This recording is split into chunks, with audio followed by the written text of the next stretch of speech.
والصلاة والسلام على رسوله الكريم وعلى آله وصحبه أجمعين أما بعد.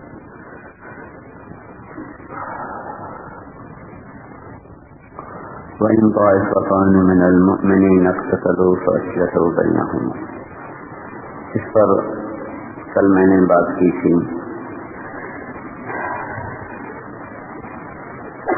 فإن بغت إحداهما على الأخرى فقاتلوا التي تبغي حتى تفيء إلى أمر الله إن فاءت فأصلحوا بينهما بالعدل. آگے کیا ہے؟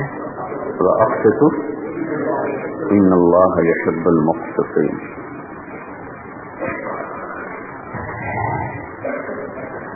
کل بھی میں نے بتایا تھا کہ ان طائفتان من المؤمنین ان کے ایمان پر گواہ ہے. ان کے ساتھ یعنی یا الذین آمنوا کا خطاب یہاں سے ہٹا ہوا ہے کہ آپس کی لڑائی اللہ کو ناپسند ہے. اگر یہ باتیں ہونی تھی تو اظہار ناپسندیدگی ہے کیونکہ یا ایھا الذین آمنوا ایک شرف ہے، اعزازی خطاب ہے، تو وہ یہاں سے ہٹا دیا گیا ہے. اس بات کی طرف اشارہ ہے کہ تمہارا رب تمہارے آپس کی فرقت اور لڑائی کو پسند نہیں کرتا، لیکن یہ دنیا دار الابتلاء اور دار الامتحان ہے. یہاں ان چیزوں نے وجود میں آنا تھا. اللہ کے حکمت بالغہ یہ بات پہلے اللہ نے اپنے حبیب کی یہ دعا ہی قبول نہیں فرمائی کہ ان میں اختلاف نہ ہو تو یہ ہوگا. پھر کل وہ آیات میں نے آپ کو بتائی تھی. قل هو القادر على ان يبعث عليكم عذابا من فوقكم. یا اللہ کے نبی نے کہا بچا. او من تحت ارجلكم، یا اللہ بچا، حفاظت فرما. او يلبسكم شيعا ويذيق بعضكم بأس بعض. یہاں اللہ کے نبی نے کہا یہ قبول ہے. ذالک احون، لفظ یہ تھا ذالک احون، یہ اس سے آسان ہے، یعنی کہ یہ ہو جائے اور وہ نہ ہو کہ نیچے سے مطلب زمین میں دھنسا کے غائب کر دیا جائے. فخسفنا به وبداره الارض، یا اوپر سے عذاب ہے. امطرنا علیہا حجارۃ من سجیل منضود مسومۃ عند ربک. تو من المؤمنین ایمان والے ہیں. پھر کل میں نے آپ کو بتایا تھا حتی تفیء، فیء کو کہتے ہیں. حتی ترجع الی امر اللہ بھی ٹھیک ہے. حتی تتوب الی اللہ یہ بھی ٹھیک ہے. حتی تصطلح یہ بھی ٹھیک ہے. صلح کر لیں، رجوع کر لیں، توبہ کر لیں. یہ سارے الفاظ پچھلے مضمون سے مطابقت رکھتے ہیں. تفیع کا لفظ انتہائی خوبصورت میرے رب کا انتخاب ہے جو ایک جانب ان الفاظ کی ترجمانی کر رہا جو میں نے پہلے آپ سے کہے، اور دوسری طرف ان کی صفائی بھی پیش کر رہا ہے اور ان کی عظمت پر بھی دلالت کر رہا ہے کہ سایہ کو کہتے ہیں. سایہ کا مطلب سایہ کا اپنا وجود تو ہوتا نہیں، وہ وجود سے نکلتا ہے، اور یہ اللہ کی نشانی میں سے سایہ ایک اللہ کی نشانی ہے. تو تفیع کا لفظ بتاتا ہے کہ یہ بھی اللہ کے امر کو ایک وجود کی حیثیت دی ہے جی، اور باغیہ کو سائے کی حیثیت دی ہے. تو یہ ہیں اسی امر سے ہی جڑے ہوئے، یہ بھی اسی سے جڑے، منفصل نہیں ہیں، ان سے جڑے ہوئے ہیں. اور جب سورج اپنی نصف النہار پر آتا ہے تو سایہ لوٹ کے ساتھ لگ جاتا ہے. جب حق واضح ہو جاتا ہے تو وہ لوٹ کے واپس اپنے اللہ کے امر کے ساتھ آ کر چمٹ جاتے ہیں. حق واضح نہیں ہوا ان کی اجتہادی خطا کی وجہ سے. ان اصاب فلہ اجران وَإِنْ أَخْطَأَ فَلَهُ أَجْرٌ.